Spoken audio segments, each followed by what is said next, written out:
রমাদান আল করিমের প্রথম 20 দিনের তুলনায় শেষের 10 দিন গুরুত্বপূর্ণ কম না বেশি? কিন্তু আমাদের ভাবসাব আর কাজ কারবার দেখে মনে হচ্ছে না রমজানের প্রথম দিকের সময়গুলোই বেশি গুরুত্বপূর্ণ। এই জন্য তো অনেকে 7 দিনেই কাম সেরে ফেলছে, অনেকে 10 দিনে কাম সেরে ফেলছে। আমি একটু আকার ইঙ্গিতে বলতেছি, মানে খতম দিছি আর কি, কোরআন শেষ করে ফেলছে, 7 দিনে শেষ। আমি চিন্তা করলাম বাংলাদেশে মানুষ তারাবির নামাজ চুরি করে কেন, অর্থাৎ তারাবির নামাজে মানুষ আসতে চায় না কেন? এজন্য আমরা দায়ী, কারণ এই যে 7 দিনে তারাবির নামাজ দিলেন, এখন 7 দিনে শেষ করতে হলে প্রত্যেক দিন তাকে 4 পারার উপরে পড়তে হবে। এখন 4 পারা দিয়ে যদি নামাজ শুরু করে মানুষের ঠ্যাং ব্যথা হয়ে যাবে, কতক্ষণ দাঁড়াবে? প্রথম দিন আসলে দ্বিতীয় দিন আর আসবে না।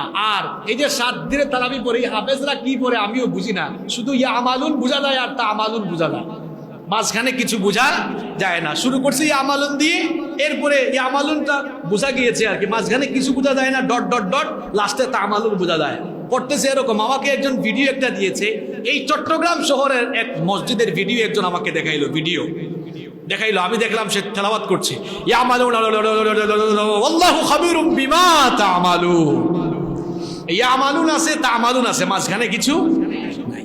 কুরআন নাজিরের মাসে কুরআন নিয়ে তামাশা করার এই দুঃসাহস কে আপনাকে দিয়েছে? আপনি কুরআন নিয়ে তামাশা করেন।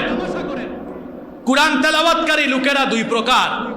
এক প্রকার লোক কুরআন পড়ে আর সওয়াব পায়, আর আরেক প্রকার লোক কুরআন পড়ে আর কুরআন শুধু তারে লানত দেয়। এরা ওই লানত প্রাপ্ত কাতাদের, এরা লানত প্রাপ্তদের কাতারে শামিল হয়ে গেছে। আল্লাহ এদেরকে হেদায়েত দান করেন। আখিরি জামানায় চলে এসেছি আমরা।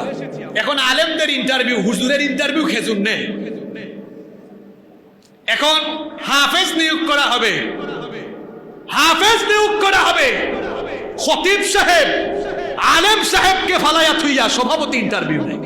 আপনি সভাপতি কি বুঝবেন? আপনি কুরআন তেলাওয়াতের আগাগুড়া বুঝেন? আপনি তো ইন্টারভিউতে নিবে আলেম। আপনি ইন্টারভিউ বোর্ডে থাকতে পারেন, চুপচাপ বসবেন, কথা বলবেন না, প্রশ্ন করা যাবে না।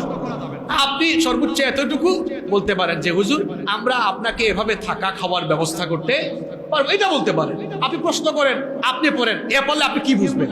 আপনি মাখরাজ বুঝেন? আপনি ইকফা ইদগাম বুঝেন? কোরআন তেলাওয়াতের নিয়ম কানুন জানেন?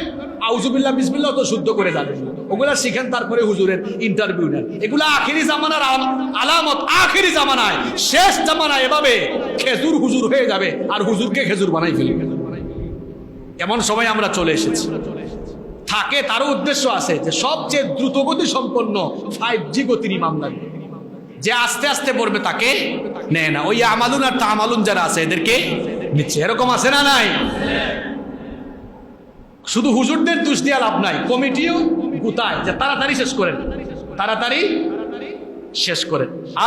এই যে হারামাইন শরীফাইনের দিকে তাকান। হারামাইন শরীফাইন ফেসবুক পেজ আছে না, তারা তো আখেরি মুনাজাত দেয় 29তম বেজুর রাতে গিয়ে দেয়। এজন্য 29 দিন তো প্রত্যেক দিন তারা দেখবেন, শুনবেন, হারামাইন শরীফাইন ফেসবুক ভেরিফাইড পেজ আছে না, তারা তারাবির নামাজে 1 পারার থেকেও কম পড়ে। কেন?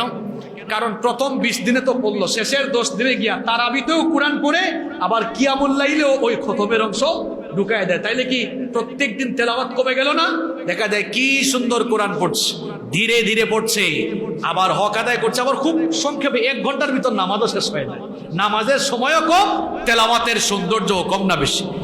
আমরা কয় হুজুর 20 দিনে শেষ করতে হবে খতম।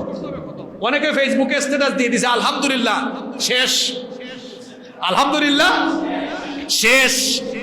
21 দিনে শেষ করছে, 20 দিনে 19 দিনে শেষ, 15 দিনে শেষ করছে। মুসল্লিদের কি যে কষ্ট, লম্বা লম্বা নামাজ 15 দিনে শেষ করছে, মানে ডেইলি 2 পারা করে মারছে। কয় পারা মারছে? নামাজ 2 ঘন্টা 2.5 ঘন্টা হয়েছে। কিন্তু যদি আমরা অল্প অল্প পড়তাম, ডেইলি 10 পৃষ্ঠা 12 পৃষ্ঠা, দরকার কি 29তম রাতে গিয়ে আমরা আখেরি মোনাজাত করতো, দেখতেন মসজিদে মুসল্লি যারা আসতো কমতো না, দিন দিন আরো বাড়তো।